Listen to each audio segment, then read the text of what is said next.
المرأة بتعاني من سلس البول، هبوط المبولة، هبوط الرحم، رح أعلمكم تمارين جيجل.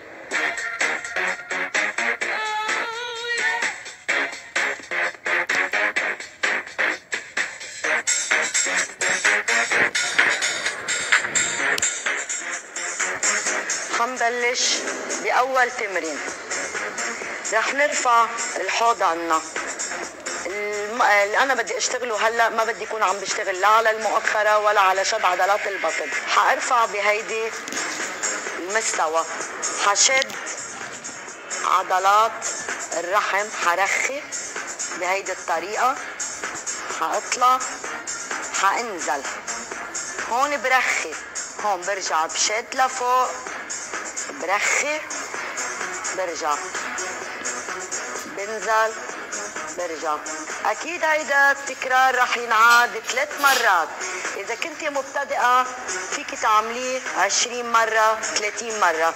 اذا كنتي بتعملي رياضة وعندك القدرة انك تعملي 3 مرات اللي هن التكرارات 30 30 30 بيكون الافادة لإلك اكثر. هيدا اول تمرين. هون بنرجع بنشد لفوق وبنضلنا وقت شوي قصير. اكيد هون ما عم بشتغل لا على المؤخرة ولا على شد عضلات البطن، عم بشتغل على الحوض.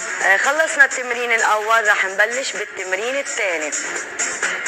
حنكون بهيدي الوضعية نايمين، اجرينا على بعض، يكونوا مستوى الركب على بعض. رح نبلش بالتمرين الثاني.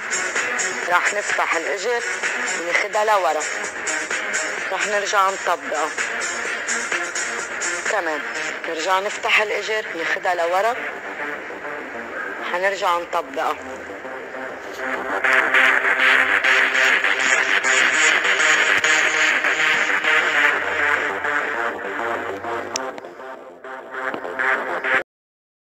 تكرارات حسب العدد اللي مطلوب مني، لاني لازم يكونوا 30 30 30.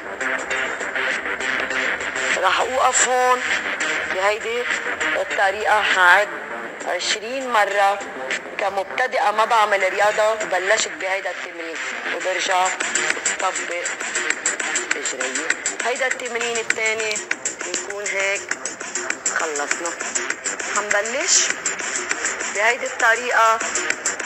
ححط ايدي وضعية ايدي لورا، حاشقل، حقرب لقدام، حروح لورا كمان.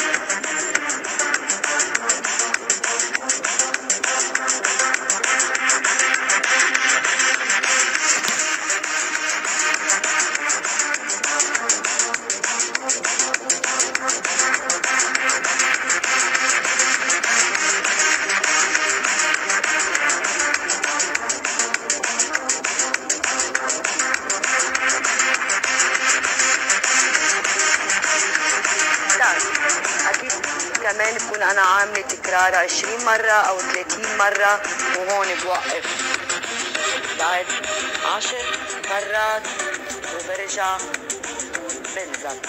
حنبلش بالتمرين الرابع. حنرفع مستوى الاجرين لفوق، حيكونوا جالسين. ايدينا فينا نعملهم هيك صبايا لنتحكم انه نكون نحن جالسين. حنفتح بهيدي الوضعية، حنسكر. اكيد هيدا العدد بده يكون مثل ما سبق وحكينا 20 3 مرات او 30 3 مرات. رح اعتبر انا عملت 20 مرة. بحط ايدي هون، بنزل 1 2، سكر كمان.